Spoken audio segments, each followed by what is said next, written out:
అనంతపురం జిల్లా కళ్యాణదుర్గం ఆర్&బి అతిథి గృహంలో కళ్యాణదుర్గం దివ్యాంగుల జేఏసీ నాయకులు ప్రత్యేక మీడియా సమావేశం ఏర్పాటు. నిన్నటి రోజున విశాఖ జిల్లా గాజువాకలో ఒక వికలాంగుడైన వేమిరెడ్డిని 27 గొంతు కోసి దారుణంగా చంపేశారు. ఇలాంటివి రాష్ట్రంలో మరెక్కడ పునరావృతం కాకుండా దివ్యాంగులపై జరుగుతున్న హత్యలను పూర్తిగా ఖండిస్తూ కళ్యాణదుర్గం దివ్యాంగుల జేఏసీ తరపున పూర్తిగా ఖండిస్తూ నిజంగా మనం అరణ్యంలో బ్రతుకుతున్నామా లేక జనసంచారం మధ్య బ్రతుకుతున్నామని అనుమానం కలుగుతుంది. కేంద్ర రాష్ట్ర ప్రభుత్వాలు కళ్లకు గంతలు కట్టుకున్నాయా? ఒక్కసారి కళ్లు తెరిచి చూడండి. వికలాంగులను కేవలం ఓట్లకు మాత్రమే పరిమితం చేస్తూ చూడటం రాజకీయ పార్టీలకు, రాజకీయ నాయకులకు సబవేనా? ఒక్కసారి కళ్లు తెరిచి చూడండి. వికలాంగులపై జరుగుతున్న హత్యలను, దాడులను ఖండించాల్సిన బాధ్యత మీకు లేదా?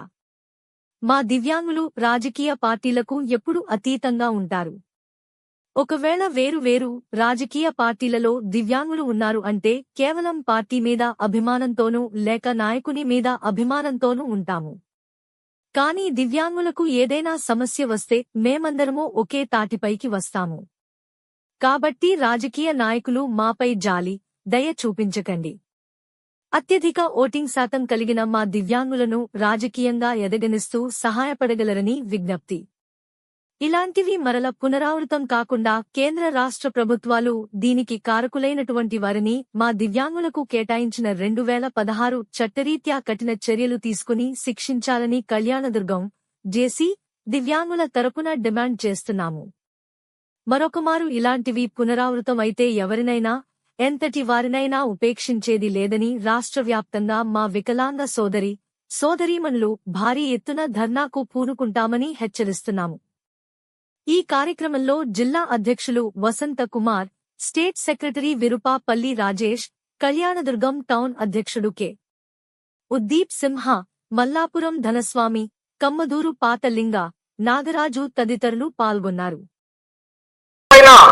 ఈ దాడులు మీరు ఖండించాల్సిన బాధ్యత ఎంతైనా ఉంది. అటు కేంద్ర ప్రభుత్వాలు, రాష్ట్ర ప్రభుత్వాలు కళ్ళకు ఏమైనా గంటలు కట్టుకున్నారా? ఒక్కసారి కళ్ళు తెరిచి చూడండి. మా వికలాంగులు పార్టీలకు అతీతంగా ఉంటారు. ఒకవేళ మా వికలాంగులు ఒక పార్టీలో ఉన్నారంటే ఆ పార్టీ మీద అభిమానంతోనో లేకపోతే ఆ నాయకుడి మీద అభిమానంతో ఉంటారు. కానీ మా వికలాంగుల పైన ఏదైనా దాడి జరిగితే పార్టీలకు అతీతంగా మేమందరం ఏకమవుతాము. అది మీరు బాగా గ్రహించాలి. మీకు రాజకీయ నాయకులకు ఒకవేళ వికలాంగుల పట్ల దయ చూపించకండి. ఒకవేళ ఓట్ బ్యాంకింగ్ కలిగిన మా వికలాంగులు ఇంతమంది ఉన్నాం కదా, మాకు రాజకీయంగా ఎదిగే అవకాశం కూడా కల్పించాలి మీరు రాజకీయ నాయకులు, రాజకీయ పార్టీలు. ఇక మీదట ఎక్కడైనా సరే వికలాంగుల మీద దాడులు జరిగితే ఉపేక్షించేది లేదు. ఎంతటి వారైనా, ఎవరైనా సరే మేము రాష్ట్ర వ్యాప్తంగా అయితేనేమి, దేశవ్యాప్తంగా అయితేనేమి ధర్నాలకు పిలుపునిస్తామని ఈ వీడియో ముఖంగా మా కళ్యాణదుర్గం జేఏసీ తరఫున ఈరోజు నేను తెలియజేస్తున్నాను.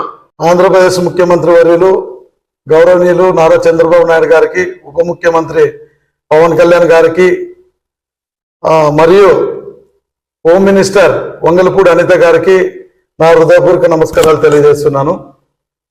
ఈరోజు వికలాంగుల పట్ల, వికలాంగులు ఎదుర్కొంటున్నటువంటి సమస్యల పట్ల వికలాంగుల హక్కుల జాతీయ వేదిక నుంచి మేము ఎన్నో కార్యక్రమాలు చేస్తున్నాం. వాళ్ళకి సమస్యలకి పరిష్కారాన్ని చూపుతున్నాం. మరి ఈ విధంగా ఉన్నప్పుడు వికలాంగుల పట్ల దాడులు చేస్తుంటే వికలాంగులు దాడులు చేస్తున్నారని మా దృష్టికి తెచ్చిన ప్రతి సమస్యను కూడా పరిష్కారం చేయడం జరుగుతుంది. మళ్ళీ అదేవిధంగా ఎక్కడ పడితే అక్కడ వికలాంగుల పైన రక్షణ లేకోకుండా అక్కడ ఉన్నటువంటి ప్రజలు కూడా, దయచేసి ప్రజలకు కూడా ఒక విజ్ఞప్తి చేస్తున్నాను. వికలాంగులోనే ఉన్న సమాజంలోనూ చాలా అణగారినటువంటి వర్గం. ఈ వర్గం పైన ఎలా దాడులు చేస్తారండి? ఈ వర్గం మీకు చేసిన అన్యాయం ఏం చెప్పండి? వికలాంగుల పైన దాడులు చేయడానికి వికలాంగులు అనుకూలంగా ఉంటారు. వాళ్ళకి కాళ్ళుండవు, కళ్ళు కనబడవు, నోరు మాట్లాడడానికి రాదు, చెవులు వినడానికి రాదు. ఈ విధమైనటువంటి వికలాంగుల పైన మీరు దాడులు ఎలా చేస్తారండి? దయచేసి ప్రజలందరినీ అనడంలే, ఎవరైతే ప్రజలపై ఎవరైతే వికలాంగులపై దాడులు చేస్తున్నారో వాళ్ళందరూ కూడా దయచేసి వికలాంగుల్ని వాళ్ళతో పాటు వాళ్ళకి చేయూతనిచ్చి వాళ్ళకి ప్రోత్సాహం ఇచ్చి వారికి ఏదైనా పునరావాస కేంద్రాలను కల్పించి లైవ్లీహుడ్స్ ప్రోగ్రామ్స్ ఏమన్నా అరేంజ్ చేసి వాళ్ళని ఆదుకోవాల్సింది పోయి వాళ్ళపై దాడులు చేస్తే ఎలా? అందరికీ నమస్తే.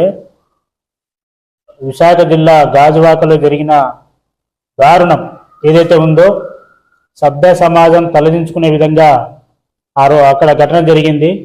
ఖచ్చితంగా అక్కడ ఒక వికలాంగుణ్ణి గొంతు కోసి చంపడం అనేది ఎవరైనా పక్క రాష్ట్రాలు చూస్తే లేకుంటే ఎవరైనా చూస్తే ఆ వీడియోని ఇది ఏపీనా లేకుంటే బీహార్ అనే విధంగా అనుమానం వచ్చే విధంగా ఈరోజు ఆ ఘటన జరిగింది. నిజంగా ఈరోజు ఏం జరుగుతూ ఉంది రాష్ట్రంలో అంటే దాడులు జరుగుతూ ఉన్నాయి. ఎక్కడ చూసినా దాడులు జరుగుతూ ఉన్నాయి. ఇది సరైనది కాదు. ఎందుకంటే ప్రభుత్వానికి మంచి మెజార్టీతో ఈరోజు ప్రజలు అధికారాన్ని కట్టబెట్టారు. మంచి పనులు చేయాలి కానీ ఇట్లాంటి దారుణాలు చేసి ఈరోజు ఏపీ అంటే ఏదో అంత ఎంతో పేరుంది, దాన్ని చెడుగొట్టే విధంగా ఈరోజు కొంతమంది ప్రయత్నం చేస్తూ ఉన్నారు.